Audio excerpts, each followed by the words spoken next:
Well, before you call the dryer repair guy, I would suggest you call somebody that cleans dryer vents. One of the biggest problems we have in this area is vents that haven't been cleaned in a long time.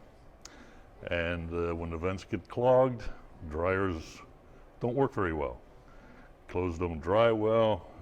It takes a long time to dry clothes, and it's a real fire hazard. So before you go buy a new dryer, and some have, and after they buy a new dryer, they find that it doesn't work any better than the old dryer. Okay. Now, I understand we're going to watch a video here that you brought along showing a retired fire marshal talking about safety. So let's watch a portion of that video.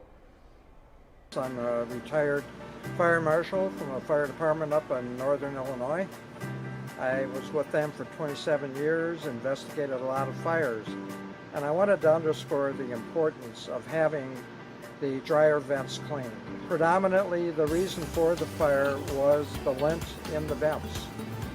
Cleaning your dryer vents can definitely save lives. It's that important. Okay. We have some more questions for you. We're going to take a short commercial break, pay some bills here. We'll be right back. Stay with us.